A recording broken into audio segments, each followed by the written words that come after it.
India में हरियाणा से ताल्लुक़ रखने वाली 19 साला लड़की मनीषा को अगवा करके इसके साथ रेप किया और बाद में इसका गला काटकर गले और मुंह में तेज़ाब डाला गया। बेरहमी की ये इंतहा थी कि इसके प्राइवेट पार्ट्स में हाथ तक डाला गया। इंडिया हो या पाकिस्तान, हिंदू हो या मुसलमान, इस बहन की आवाज़ बनो।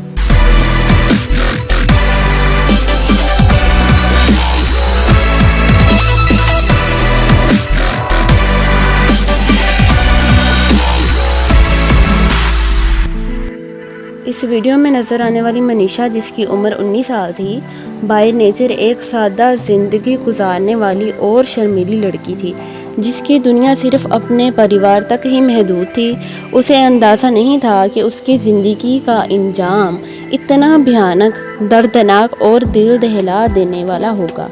इस केस में जो आगे होने वाला है वो ना सिर्फ ढेरों सवालात खड़े करता है, बल्कि उन माँ बाप को भी खौफज़दा कर देता है जिनके घर बेटियां परवान चढ़ती हैं और इंसाफ के नाम पर दिन दाड़े धूल चूंकी जा सकती। ये केस है नाज़रीन हरियाणा के भवानी डिस्ट्रिक्ट लाहौरू के दानी लक्ष्मण गांव का, जहां रोज़ की तरह मनीषा अपने घर से किड्स केयर सेंटर के लिए निकलती है, जहां वो एज अ टीचर काम करती थी। मनीषा को ये उम्मीद नहीं थी कि घर से निकले उसके ये कदम कभी वापस अपने घर के दरवाजे तक कभी नहीं पहुंच सकेंगे।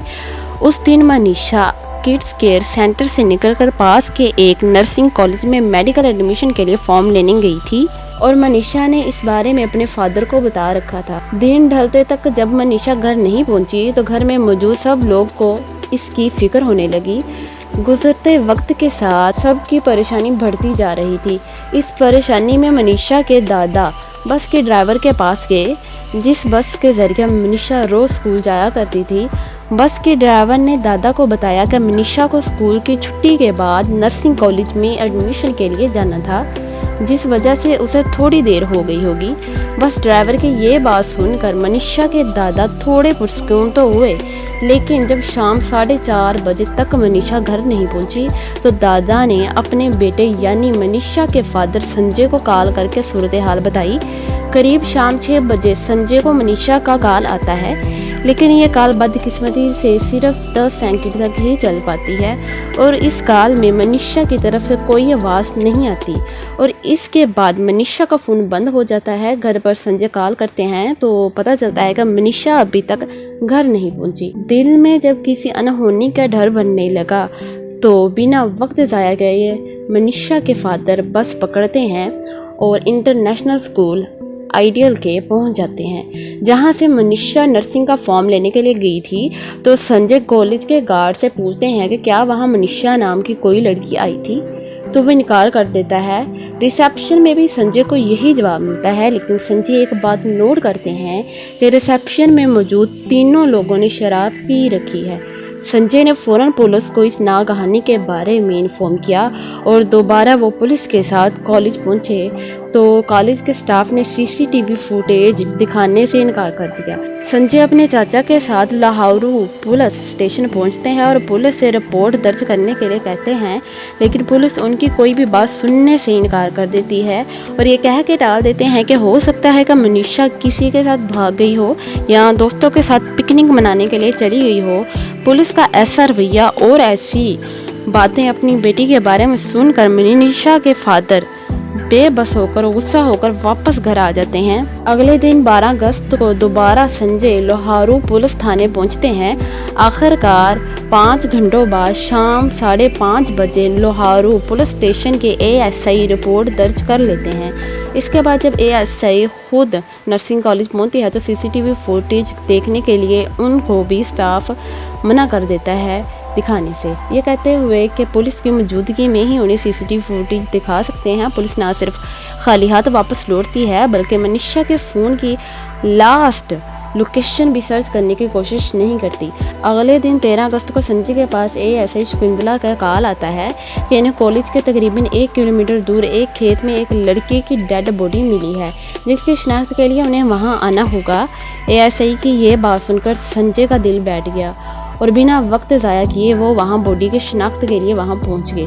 बॉडी को देखते ही संजय की दुनिया समझो पूरी तरह उजड़ गई थी और वो अपने हवास खो बैठे थे। ان کے سامنے ان کی بیٹی بے جان اور بے حد بری حالت میں پڑی ہوئی تھی اور بیٹی کی حالت ایسی تھی کہ کسی کا دل بھی سہم جاتا۔ منیشا کی باڈی ایک کھیت میں پڑی ہوئی تھی اور اس کا چہرہ بری طرح سے ڈیکمپوز ہو چکا تھا، جیسے اس پر تیزاب ڈالا گیا ہو۔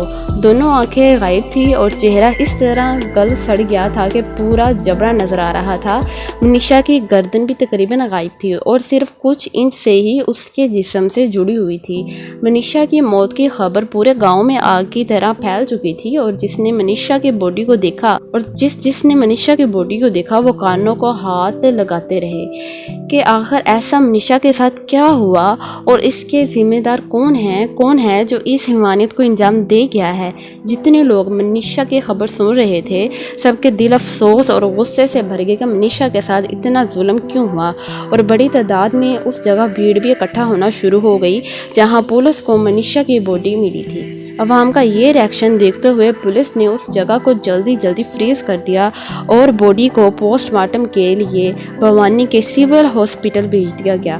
پولیس کے شروعاتی رد عمل میں کوئی توجہ نہ دکھانا اور ایسا کام سر انجام دینا لوگوں کے دلوں میں غصہ بڑھتا جا رہا تھا۔ بہت سارے لوگوں نے دھرنے دینا شروع کر دیے۔ سبھی لوگوں کا یہی کہنا تھا کہ انہیں منیشا کے لیے انصاف چاہیے اور وہ تب تک نہیں رکیں گے جب تک منیشا کے قاتلوں کو سزا نہیں مل جاتی۔ منیشا کے پوسٹ مارٹم میں جو آیا وہ سب نہ منیشا کے گھر والے اور نہ ہی ہریانہ کے باقی لوگوں کے لیے قابل قبول تھا۔ اس خبر نے تو اس کہانی کی ساری تصویر ہی بدل دی۔ جس نے بھی اس باڈی کو دیکھا تھا سب کو یقین تھا کہ منیشا کے ساتھ ریپ ہوا ہے اور پھر اسے ٹارچر کر کے مرڈر کر دیا گیا ہے، لیکن 14 اگست کو سول ہاسپٹل سے آئی پوسٹ مارٹم کی خبر نے بتایا کہ منیشا کی کڈنی اور انٹسٹائن میں فاسفورس اور گونوفاسفورس جو کہ ایک انسیکٹیسائیڈ ہوتا ہے اس کے ٹریسز ملے ہیں۔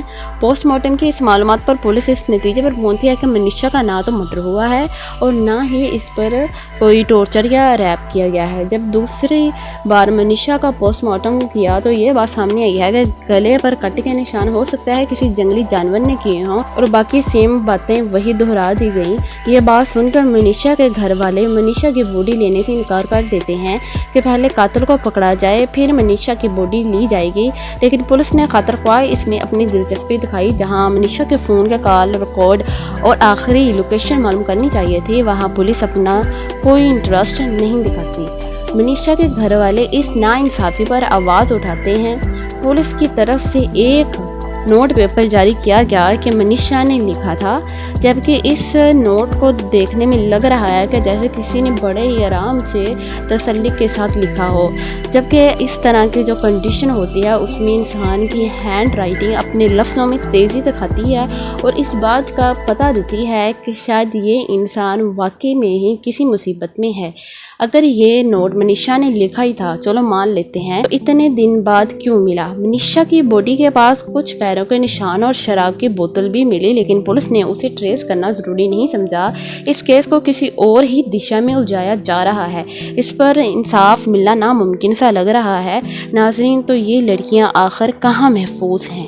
کیا گھر میں تالے لگا کر ان کو بند کر دینا چاہیے؟ کیا ان کو باہر نہیں نکلنا دینا چاہیے؟ کیا ان کو کوئی کام نہیں کرنے دینا چاہیے؟ لیکن افسوس کی بات تو یہ ہے کہ گزشتہ کچھ سالوں میں ایسے واقعات نے سوچ میں ڈال رکھا ہے کہ کوئی ماں بہن اپنے ہی باپ اور بھائی سے محفوظ نہیں ہے، اور یہ اس طرح کے واقعات آپ کو سوشل میڈیا پر بہت سارے مل جائیں گے۔ اور دنیا میں ہر انسان ایک جیسا نہیں ہوتا، یہ چیز ہمیں سوچ میں ڈال دیتی ہے آخر لڑکی محفوظ کہاں ہے؟ قانون سخت کرنے کی ضرورت ہے۔ باقی ناظرین، آپ اپنی رائے کمنٹ سیکشن میں بتا سکتے ہیں۔ ویڈیو انفارمیٹیو لگی ہو تو چینل کو لازمی سبسکرائب